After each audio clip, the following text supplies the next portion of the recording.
From Studio A in Texas, USA, it's the award-winning all things automotive car talk show in Wheel Time. Just ahead, a review of our new car of the week, the 2021 Cadillac XT6.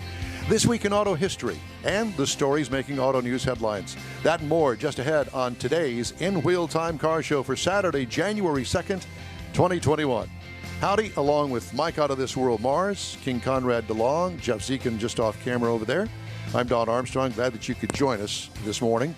And we're going to go to our good friend Alec Udell actually, I don't know where he is personally on this Saturday morning. Where are you, Alec? Hey, good morning. Thanks for having me. Yeah. I am up at our go-kart track in Conroe, so north of the city. We've got a little car show going on this morning. It's a bit chilly, so I think we've got some stragglers, but we've got a few cars out here that are our Ford and Chevy show. So we've started doing the first of every month with different car clubs and car groups, a cars and karting event. So we'll have a car show and then a karting competition out on our go-kart track to get the fastest drivers from each group. Yeah, and everybody's just now showing up. Is it windy up there, or is that your finger over the microphone? It's a little windy. Really? And 39 degrees windy, it makes it feel like it's freezing. So how do people get involved and get their car club signed up for your events as they come up in the future? Yeah, they can definitely reach out to me. My email address is alecudell@me.com. We have a couple of the guys that have been coming out to our kart track, just running in either just enjoying the track or doing our league racings, have talked about wanting to do shows. And so we kind of started this middle of last year as things were kind of shut down and people were looking for places to do events. So it kind of ebbs and flows with what's going on in the world, and it's been nice. But you can reach out to me, and I can help you get that set up. So where exactly is the kart track?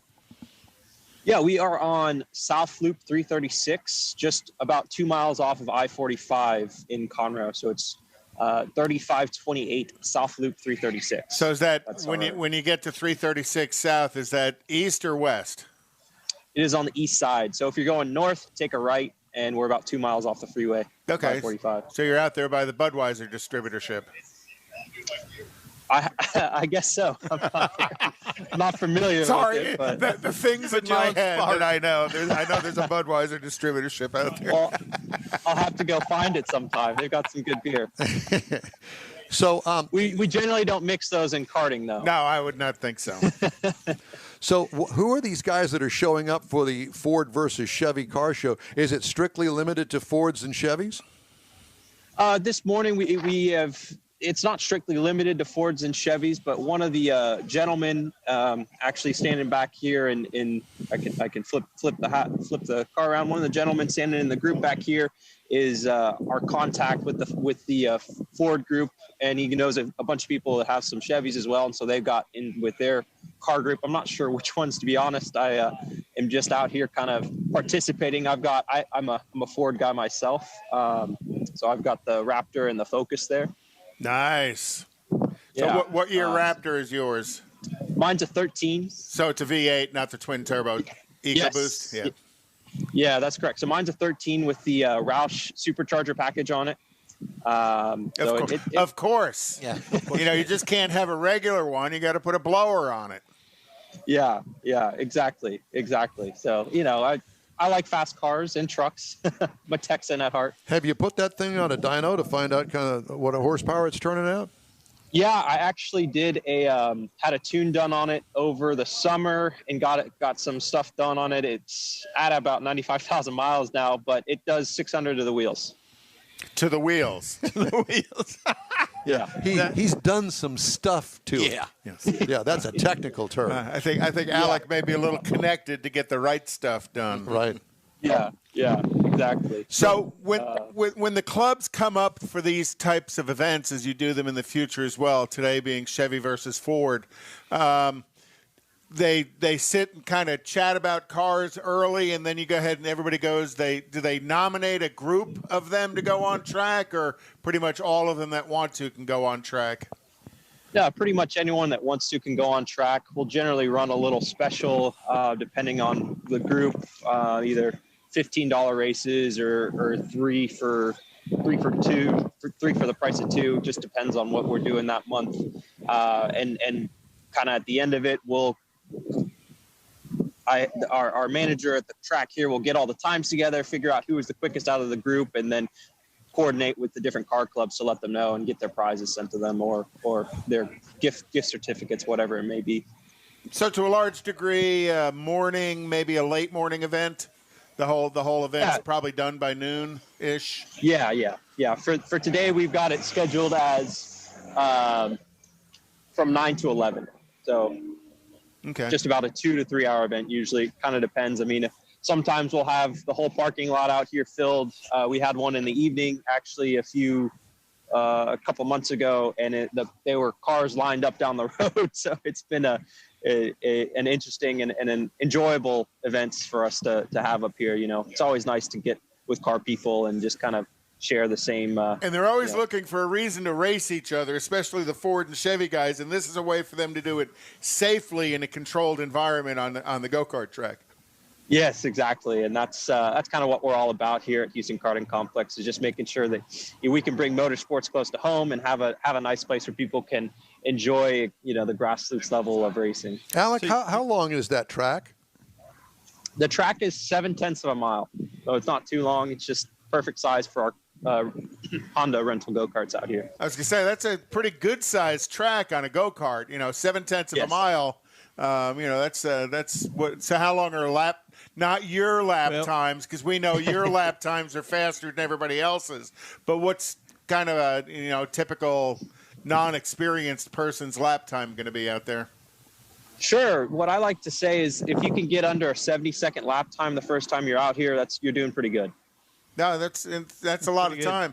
So you talked earlier about a $15 race. How many laps would that be? So all of our races are 10 minutes long. So however many laps you can do in 10 minutes. Time. Okay. Yeah. I think we need an in-wheel time competition to go out there, Conrad. What do you think? Oh, gosh. Only if they have a Bubba-sized cart for me. We do. Oh. Yes, sir. But we need a competition out there, Alec. Yeah. We need to get us out there. Great. Before you get too far gone out of there, you got a couple of cars out there, some Mustangs and stuff sitting back there? Yes, we do. Yeah, what kind of cars have you got out there as far as the Ford versus Chevy? Have you got any of the Chevys there? Gotcha. Right now, but we got an IROC Camaro. I'm not as much familiar with these cars, to be honest. An IROC Camaro. Boy, that's that's going back a little ways. 80s gen. I had a car like that. Mine wasn't an IROC. It was a Z28. Oh, that's a good-looking car, though. It really is, yeah. Yeah, it is. Very pretty. And then we've got a couple more Mustangs, a Lightning. Oh, an early Lightning, too. Yeah. Is that a GT350? What's the blue one? A GT500. GT500, wow. And a 302 Laguna Seca edition. That's a fun car. That's actually kind of a rare Mustang as well, though, being a new Mustang, people don't think of them as rare. But the Laguna Seca, I don't think they made very many of them, and that is... Somebody's been working on that one. I was going to say, that's somewhat of a track car that it's Ford got roll sold. bars and everything in it. I think, yeah. So this is the guy that kind of organized everything. This is his car. Oh, okay. That's neat. Yeah. I don't know. Did it come from the factory like that with the roll bar and the seats and everything? No. I didn't think so. No. So they actually they don't come with the roll bar, but that little cross beam in the back, which is kind of a little difficult to see. They come factory with that installed. I actually had one of these when I was driving the Mustangs with Ford in about 2013. Okay. So I do know a little bit about them. They come stock with the rear seat delete, but they didn't have any sort of navigation systems or anything in them. The 13 models actually came with sync. You couldn't get them in the 12, which is what this one is. But they, super lightweight. I think their weight was 3,500 pounds. So several hundred pounds less than less than the blue one sitting right next to it.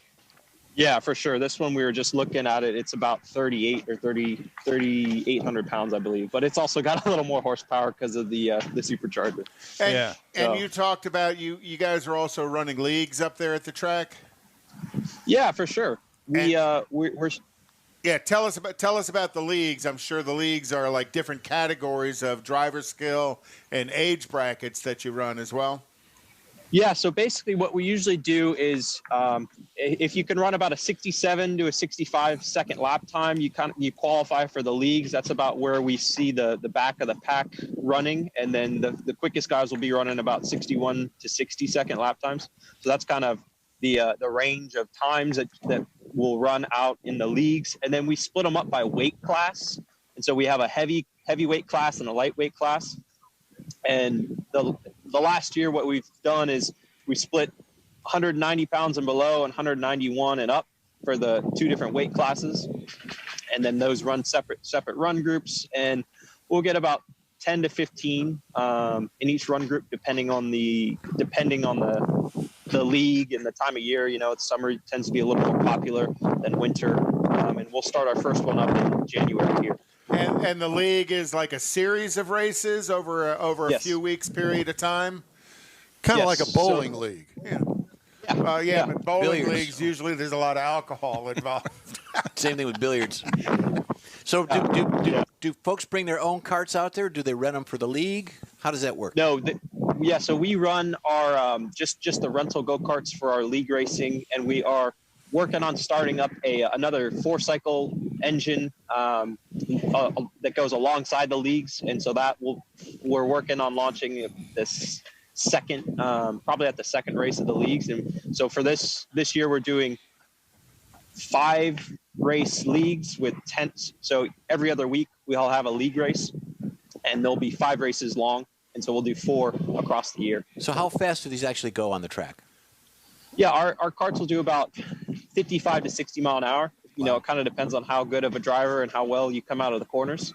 So in other words, you could easily spin out. In other words, Oh, yeah. Yes. Oh, certainly. Yeah. Rubbing is racing. No, I don't think you want to rub. These are open wheel cars. Are you familiar with a group called NASCARs? NASCARs. NASCARs, yeah. It's a group of go-kart drivers and go-karts themselves that, as far as I know, are set up for large road courses, and actually they bring their carts to Houston Motorsports Park to run the 3/8 mile banked oval out there, and they are pretty darn fast. Give them a lap or two to get up to speed, and yeah, they're scary fast actually when you got your butt about an inch off the ground. Yeah, certainly. No, I'm not as familiar. I've always stuck with kind of the sprint racing is what we call it. Not as much of the road course or the oval. And so the series that like I've run in, I am familiar with NASCAR. So I haven't done much in it. Right. The series that I ran in when I was a kid is called SCUSA, Superkarts USA. And then I also did some of the Rotax, which was a Bombardier engine built by the French, I guess the Canadians. Yeah, the airplane manufacturer, and then also like the Can-Ams and all those. So they did. They do a lot of snowmobiles. Yes, that too. Exactly. Yes. Same engine, Yeah. modified Yes. for each sport. Yes. Ah. Yeah. Yeah. And they go real fast. What engine platform do you use on your rental cars? Yeah, we have a Honda GX 270. And so it's just the typical, you know, it goes kind of all different, I guess, uses from like a water pump to a go-kart. We have a transmission on it that turns it into a belt drive. And so they're about 9.5 horsepower, and the carts themselves are pretty sturdy. And they do have bumpers all around them. They're not open wheel. Okay. And then have a little roll bar and seat belts, and so the carts themselves probably weigh about 450 pounds. So these They're pretty heavy. are like a CVT transmission, or they're not shifter carts though, are they? No, it's so I want to say I'm not exactly sure what the Centrifugal, basically centrifugal clutch. yeah, it's a there's no centrifugal shifting, clutch. right? I've actually not taken one of the transmissions apart to be honest, but it's just you can do either a belt drive or a chain drive. We do the belt drive because they're a bit more reliable for the rental purposes. And what is your, maybe you don't want to tell me this, what is the kind of the general cost of one of the carts that you guys get for the rentals? You know, is it, you know, a couple of thousand, 5,000, 7,000? What kind of cart are people renting from you? Yeah, one of the rental carts. So right now we have a SODI rental cart. We actually have a new fleet coming in the end of February, beginning of March, depending on when they come in from Italy. And they are all purpose-built just for rental cart driving, and they're about $9,000 each. Oh, my gosh. Holy cow. That's expensive. So a pretty big investment on your part to trust a bunch of crazy people to get behind the wheel and go out and get out there and go fast. Yeah, how many in a fleet? Yeah, we have 20 more coming in. Right now we have 22. And then we also have a double seat cart. We have 2 double seat carts that we're purchasing as well, in addition to the single one that we have right now. So that's so if you want to bring, you know, your kid out that's not tall enough or old enough to drive one of our carts, you can put them passenger seat. And there's actually 2 steering wheels, so they can steer and drive with you. But it's basically there's a lot of safety that's built into these carts. There's a lot of technology that goes into the shock absorption and, you know, just making sure that when people are driving, they're able to enjoy the cart, push it to its limit, maybe go over, you know, hit a barrier or something, and still have a good time and still be safe. Yeah, because it's going to happen. The double seat is so Yes. you can bring your wife or your girlfriend with you, so they can. I was going to say, drive. we could bring you, Jeff, Yeah, because you that's don't it. meet the height requirements for the Cyclone.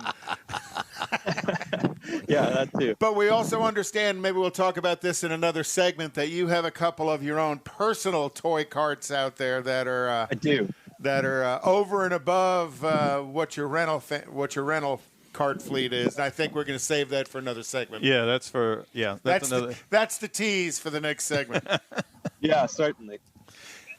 And I'm sorry to hear about your Clemson. I see you're wearing a Clemson shirt. Yeah, my mom. And I know they didn't do as well as expected last night. Sorry to hear that. Yeah, you know, that's a tough thing to do. It's to perform every year at the highest level. You know, I always am happy to watch the games, happy to cheer them on, and this year wasn't our year, so we have.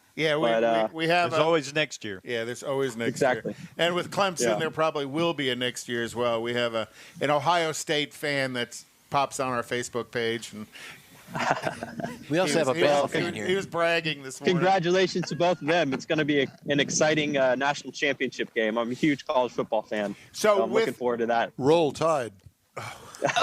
Boomer Sooners. Yeah, well, they're not there this year. Go Blue. So with your leagues, is there a national league organization? Can people advance from your facility to a regional event?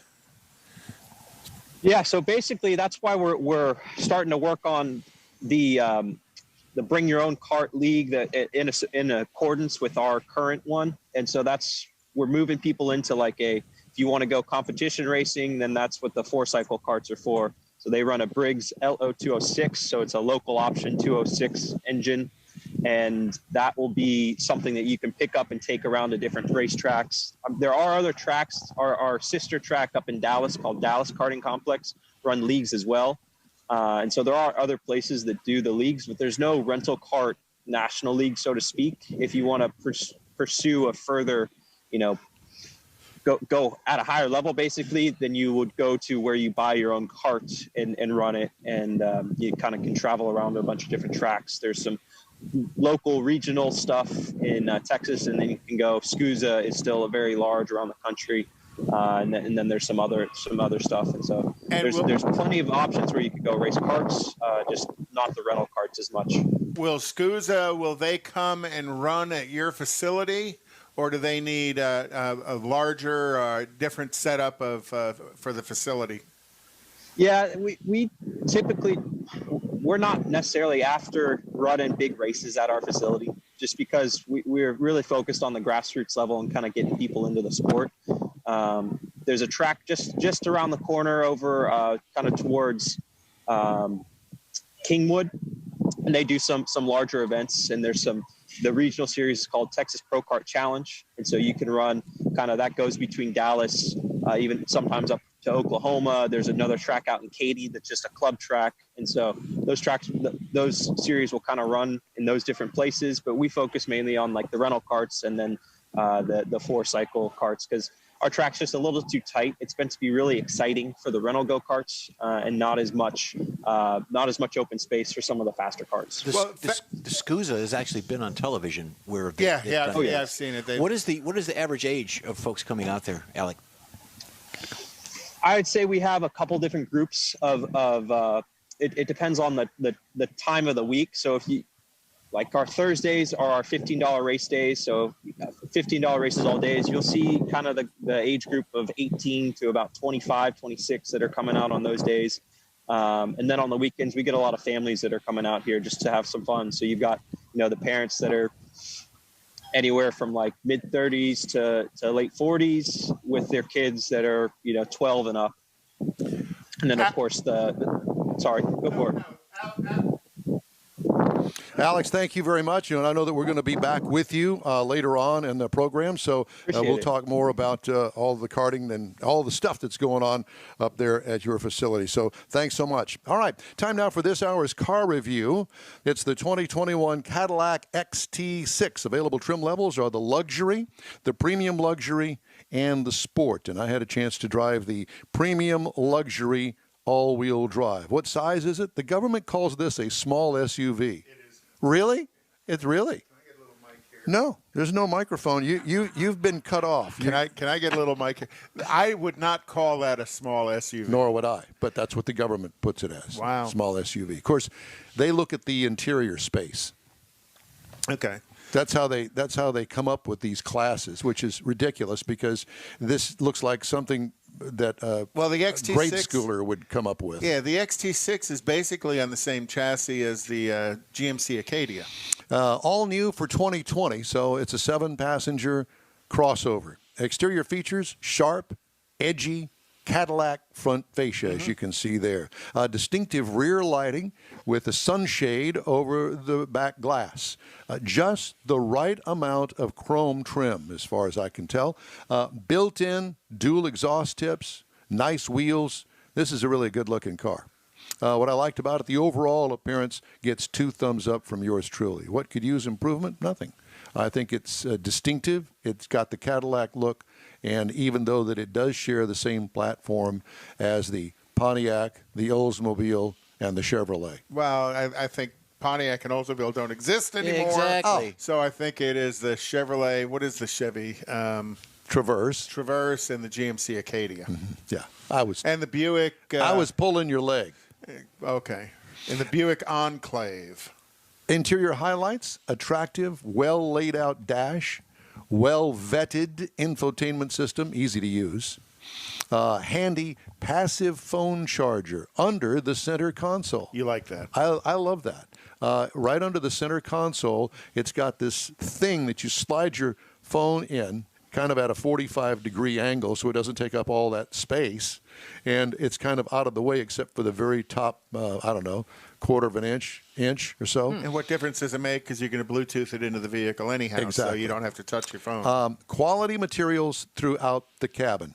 Cargo trunk room, small storage space with the third row up. Put the third row down, and you've got plenty. What I liked about it, the overall interior design is definitely an A+. Engine on this one is a 3.6-liter V6, puts out 310 horsepower, 271 pound-feet of torque. New for this year is an optional 287 horsepower 4-cylinder. This gets a 9-speed automatic transmission with a tow rating of up to 4,000 pounds. As far as mileage is concerned, city 18, highway 25 for combined to 21, which is typical for this V6 engine. I got 22.2 miles per gallon over 255.2 miles. What I liked about it, it was well matched to the 9-speed automatic transmission.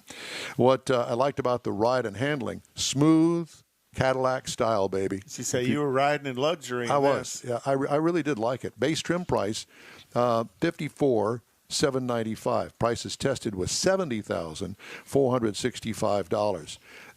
base model price, $47,995 for the Cadillac XT6 premium luxury all-wheel drive. Now, its competitors, the Acura MDX for $44,500. That's where it starts.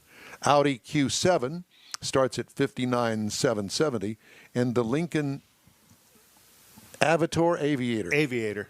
But it's spelled Aviator. Yeah. Aviator, $51,100. Jeffrey liked it too. I think I heard him talk about it. I happened to have right after this the Chevy Traverse. Mm-hmm. There's a big difference between the Cadillac and the Chevy. Oh, yeah, just the interior trim being different. And people, we talk about a shared chassis between Chevy, Buick, and GMC. Yeah, the metal's the same, but boy, the suspension tuning and all of that other stuff is vastly different between the brands, and they've always done that. Yeah, well, they make that distinction. I can go back to an event I went to that was put on by Lexus, and I asked the Lexus guy, I said, so what's the difference between this Lexus and the Toyota? He says, I bet you he twitched. He twitched when you asked him that. It's a legitimate question because it's the same chassis. Yeah. But it's quite different. And he explained to me that the Lexus gets more chassis weld points than the Toyota does. It goes down a different assembly line, even though you would think it wouldn't, but it does have its own assembly line. Oh, I didn't realize that. I didn't either. Yeah, and so at least this one that I was questioning him about and asked me what specifically it was. It was a good answer anyway. It was a good answer, whether he was lying to me or not. I can't imagine that he would do that. And I would imagine that the Cadillac XT6 is similar in nature. Yeah, but they don't go down a different assembly line. The Buicks, the Chevrolets, the Cadillacs, the GMCs are all rolling. But it sure does feel different driving. They try and they do a very good job of making huge differences between the ride quality. We have a cruise-in calendar, and I'm going to start it off by tomorrow morning out at the Princess Hamburgers out at Sharpstown Golf Course. 6600 Harbor Town Drive. Yeah, it's in the Sharpstown area. It is a cruise-in, any cars, any makes, any models, 9 a.m. to noon tomorrow right there at the Princess Hamburgers. Don will be there signing autographs. He'll be driving the red Charger Hellcat. It's orange, Red Eye. actually. Is it orange? It's orange. It was dark when I drove in. You've had this thing about orange vehicles. You had an orange one last week. The Mustang. So, anyhow. Chrome and coffee tomorrow at Prince's Hamburger. Also, the Woodlands Cars and Coffee for a Cause. It's at 6:30 in the morning. At 8 o'clock in the morning is the 409 Car Cruise in Port Arthur, Texas, over in Mars. I know Mars will be there. Not. 8 a.m. in the morning, Cars, Coffee, and Donuts in Navasota. You notice they all have to have their own derivative of coffee and cars. Absolutely. And then at 11 a.m. is the Houston Lowriders lunch, New Year's lunch at the McGregor Park. All right. Thank you, sir. The In Wheel Time Car Show streams on Facebook, YouTube, and InWheelTime.com, along with Twitch. Podcasts available on Apple Podcasts, Spotify, Stitcher Radio, iHeart Podcasts, TuneIn, Google Podcasts, Pandora, Amazon, and Podcast Addict. In Wheel Time Car Show continues right after this quick break. Texas Truckworks is your go-to truck customizer. From mild-to-wild lift kits, custom wheels, and steering and handling enhancements to the best personal and commercial wraps, Texas Truckworks delivers. Let Texas Truckworks founder Scott Stevens help you get the most out of your truck or Jeep. Texas Truckworks has decades of customizing experience, including power adders and complete engine swaps. Let the Texas Truckworks team design an upgrade plan that fits your budget. Get truck attitude today at TexasTruckworks.com. Tailpipes and Tacos is Houston's premier cruise-in, and you're invited to join in. Whether you're a cruiser or spectator, Tailpipes and Tacos is the place to enjoy made-to-order breakfast tacos, fresh coffee, and mingle with Houston's fun car people. Mark your calendar for Saturday, January 16th for Tailpipes and Tacos at the Lupe Tortilla Mexican Restaurant in Katy, 8 a.m. to 11 a.m. Tailpipes and Tacos is free, and everyone is invited. You'll see collector cars, hot rods, customs, magnificent originals, and resto mods all at one location. Car Cars from all over Southeast Texas cruise in and show off in a friends and family event. The Lupi Tortilla Mexican Restaurant on the Grand Parkway at Kingsland Boulevard, just south of I-10 and Katy. Drag racer, car enthusiast, and Lupi founder Stan Holt brings you Houston's hottest cruise in, Tailpipes and Tacos, Saturday, January 16th, 8 to 11 a.m. at Lupi's in Katy. The In Wheel Time Car Show will be there too. Get your ride ready and we'll see you at the Tailpipes and Tacos Saturday morning cruise in, January 16th, 8 to 11 a.m. at Lupi's in Katy, weather permitting.